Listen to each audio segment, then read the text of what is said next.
À présent, je m'en vais donner la parole à Monsieur Vital Baroléré qui va nous présenter brièvement l'auteur.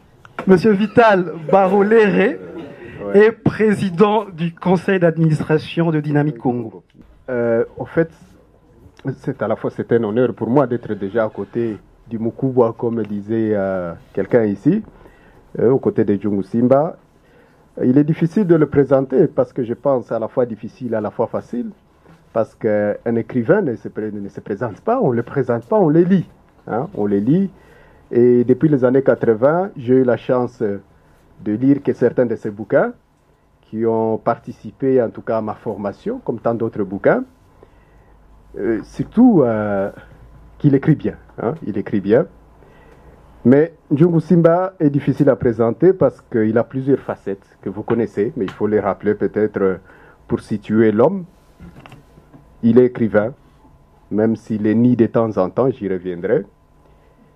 Il est surtout enseignant, il est professeur d'université. Déjà depuis très très longtemps.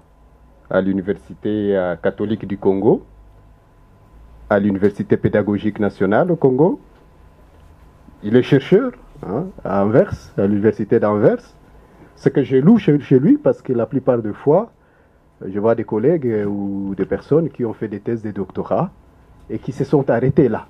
Il continue à faire de la recherche et Bikoye fait partie de ses fruits de recherche. Merci Monsieur Vital Baroléré, j'y suis arrivé. Si vous n'avez pas encore lu Bikoye, le monsieur à ma gauche, lui, l'a lu. Lui, c'est Monsieur l'abbé Faustin Kwakwa, qui est professeur d'université. Il va brièvement nous faire un résumé, nous présenter cette œuvre de l'écrivain Charles Djungu Simba. À travers ces livres que j'ai lus avec beaucoup d'intérêt, nous sommes en présence non pas d'un roman policier, mais d'une littérature narrative. Il s'agit d'un récit qui raconte une série d'événements. Un récit qui se construit dans une sorte d'intrigue dont le personnage, qui est autre que lui-même l'auteur, met en scène ce qu'il vit. Ce récit global est subdivisé en 10 petits récits. Et je me dis, comment présenter ça? En usant de l'induction ou de la déduction. Partir d'une présentation globale pour l'illustrer avec ces petits récits, ou alors partir des récits, de petits récits, pour pouvoir sortir une présentation globale. Donc, nous rentrons dans le texte. Un texte qui est construit de manière interrogative et interpellante, parce qu'il part de la fin du récit en lui-même. Quand on commence à lire, en fait, on est déjà à la fin. Et on récupère cette fin pour conclure. D'où on part de Kamituga pour pouvoir terminer où ça? À Kamituga. Mais Kamituga n'est qu'une interpellation parce qu'il y a un événement qui est vécu là. La manière dont on vient l'aborder sans toutefois que cela soit prévu. Demain, il faut que tu parles à la communauté. Il faudrait que nous nous posions des questions.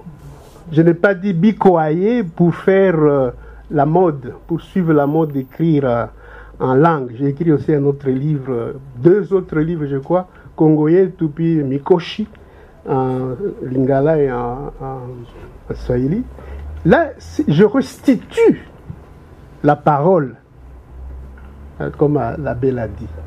Les gens me posent la question, Bikoye, vous qui voyagez, vous qui allez en Europe, vous qui vivez à Kinshasa, qu'est-ce qui se passe? Ça fait des années que nous sommes indépendants. Mais nous allons devenir qui ici? J'arrive chez moi je suis originaire de Kamituga, il y a une dame qui vient me voir là, qui vient. Elle dit, c'est lui qui amène le courant? Non, moi. C'est lui qui amène l'électricité? Mais ça paraît Magritte, ça, kafkaïen. C'est lui qui amène le courant? Et quand on lui dit non, enfin on essaie de lui répondre, il est un peu déçu. Un peu déçu. Et alors qu'est-ce qu'il vient faire ici? Il revient à la charge. Papa, est-ce que tu vois ces gens-là? Je dis lesquels? Kabila, Mobutu, et il continue la liste. On lui dit, mais Mobutu est mort il y a longtemps. Il dit, non, ce sont les mêmes, ils vivent ensemble. Moi je suis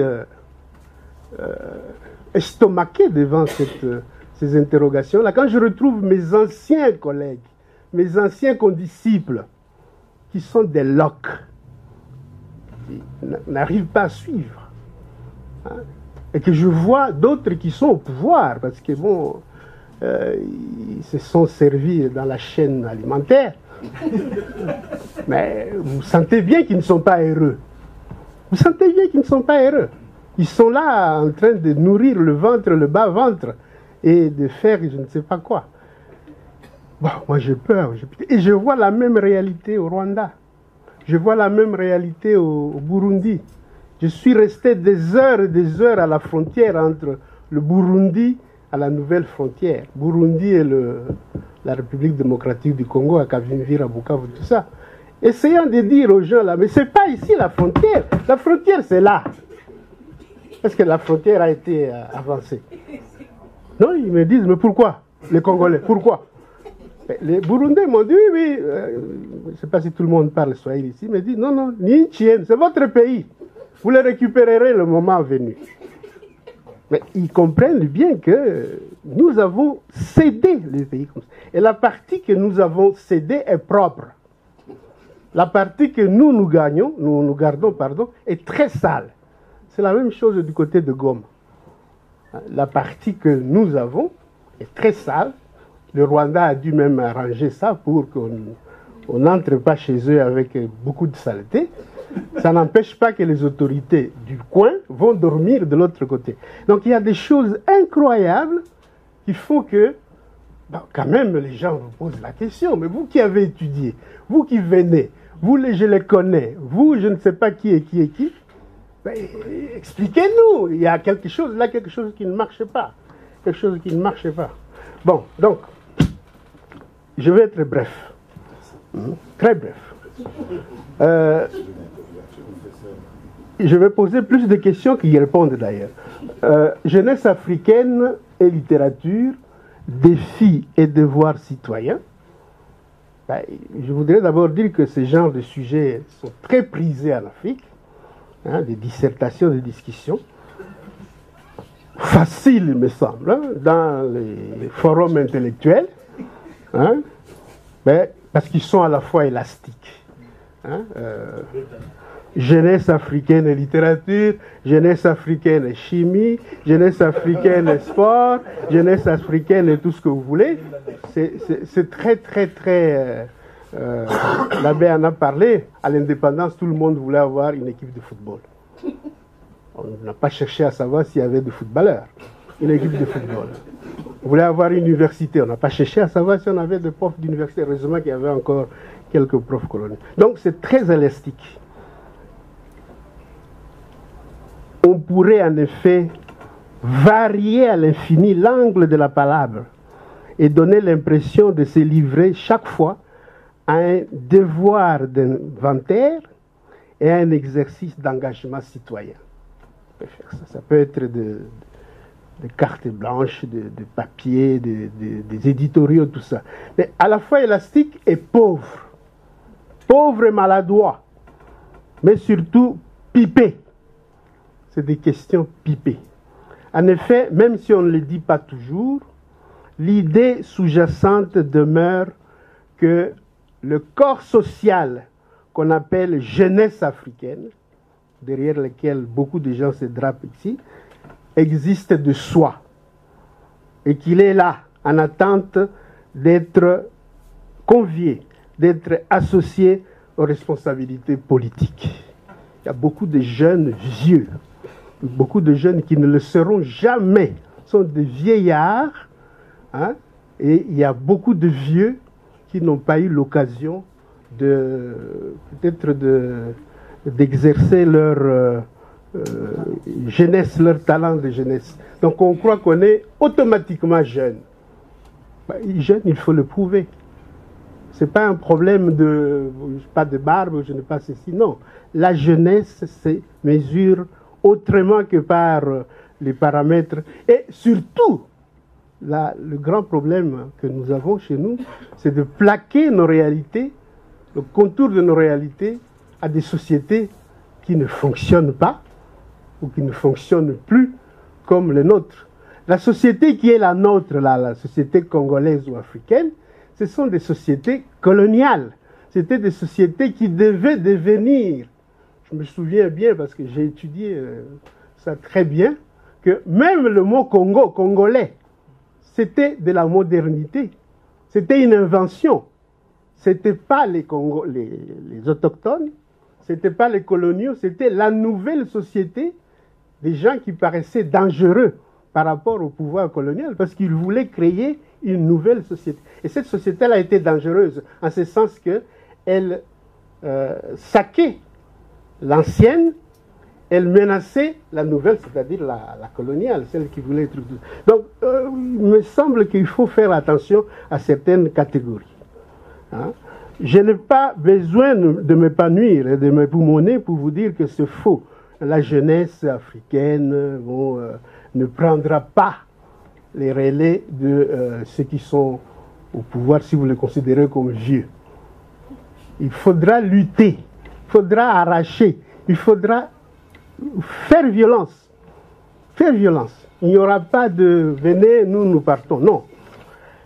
J'entends par littérature, deuxième constat, j'entends par littérature un discours social fondateur et fécondateur de toute communauté. Que différents agents sociaux, je vais arriver, enseignants, auteurs, artistes, écrivains, pasteurs, penseurs sont appelés à innerver dans le corps social. C'est ce discours-là que moi j'appelle littérature. Ce discours-là, il est fondateur.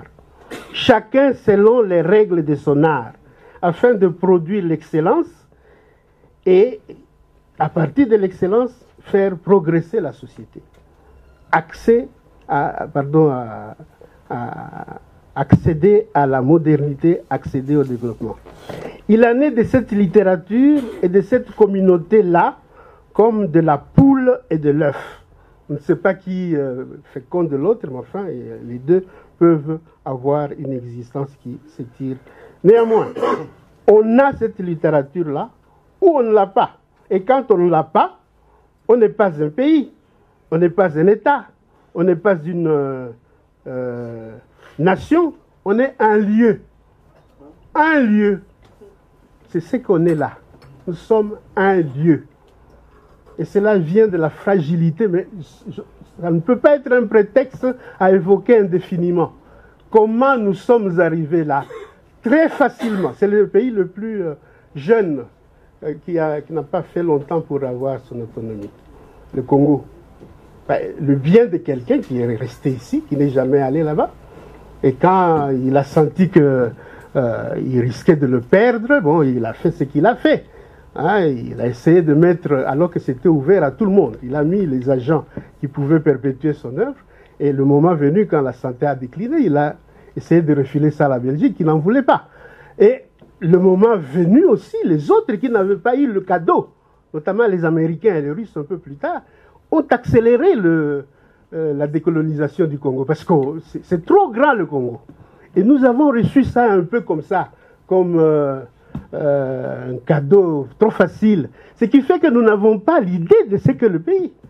J'ai voyagé récemment avec des femmes qui allaient aux Nations Unies là-bas et qui ne vont pas participer aux travaux des Nations Unies là-bas. Ils vont faire des emplettes. Ils vont se plaindre. Hein, par-ci, par-là. Et les Algériens, j'ai eu écho, les Algériens leur ont dit, nous avons lutté pour être indépendants. Faites la même chose. Vous ne faites que pleurer, pleurer, pleurer, pleurer. Nous sommes comme ça, nous les Congolais, malheureusement.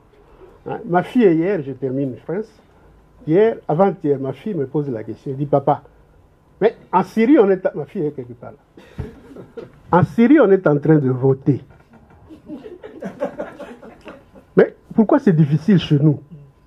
Je lui ai dit, c'est ça la différence. Là, ils ont un pays. Nous, on cherche. On se cherche. On se cherche. Ils ont un pays qui sont en train de bousiller. Ils sont en train de tuer d'une manière ou d'une autre. Ceux qui ont déjà eu à voyager en Afrique du Sud, notamment devant la résidence du président sud-africain à Pretoria, il y a une plaque. Je donne toujours un exemple. Les trekkers disent ceci. Ils s'adressent à Dieu. Aussi longtemps que tu continueras à nous protéger, nous croirons à toi. Ils s'adressent à Dieu, les trekkers, les bourses, les premiers sud-africains. Mais il faut avoir un texte, la littérature, il faut avoir quelque chose à partager, une communauté, il faut quelque chose comme ça. Nous ne l'avons pas. Notre communauté, c'est nous tromper. Notre communauté, c'est nous gruger. Notre communauté, c'est des histoires incroyables. Maintenant, je m'excuse beaucoup si ça peut heurter les gens. J'ai envie de dire, je m'en fous. Je dis ceci, mais où est-ce qu'on a vu des mandataires qui refusent de remettre leur mandat? Mais moi, c'est le monde à l'envers. Ils refusent de remettre leur mandat. Ils ne veulent pas. Ils ne veulent pas. On ne se retrouve pas où il y a des choses incroyables comme ça. Donc, je fais appel, je m'arrête là parce que je peux être long pour rien. Je m'arrête là en disant aux jeunes, s'il y a des jeunes ici, s'il y a des gens qui veulent être jeunes, c'est-à-dire de mettre sur la balance leur force, leur conviction, pour que ça change. Il faut que ça change. Et il faut absolument que ça change aujourd'hui, pendant que nous sommes en vie. Il est grand temps de le faire. Parce que, contrairement à ce que nous croyons, les autres, quand je dis les autres, ne voyaient pas de complot partout. Mais voyez le conglomérat de bandits, et il y en a beaucoup, ne dorment pas. Ne dorment pas. Je vous parle d'une littérature qui existe et je reste estomaqué. Moi, je regarde l'Internet comme vous tous là-bas. Je me demande, mais ça, c'est pas un problème du hasard, là. On vous raconte que tel a tué tel, tel est devenu tel, tel est... Déjà, du temps de Mobutu, nous avions des filiations bizarres. Mobutu était devenu Elongia, Mobutu, Lokola Elongia, Lumumba, alors que c'est lui qui avait envoyé l'autre à la mort. Donc, nous avons des histoires incroyables, et il y a des gens qui avalent ça, qui croient. Donc je me dis que les jeunes doivent ouvrir l'œil. C'est pas crier. Tout le monde ne peut pas être président de la République. Tout le monde ne peut pas être sénateur. Tout le monde ne peut pas être député ni écrivain. Parce qu'aujourd'hui, avec l'Internet, tout le monde devient écrivain. Ce que nous pouvons faire chacun, ce que nous avons, Yiba. Et Yiba est bien. Ce que nous avons, la Kissa. Et on veut faire tout à la fois, être ceci, être cela. Et finalement, nous ne faisons rien. Nous ne rendons même pas service aux gens à qui nous croyons rendre service. Et c'est ça qui nous fait mal. Entre-temps, le pays reste comme ça en rade. J'imagine... Merci beaucoup. Merci beaucoup, M. Charles Djongo Simba.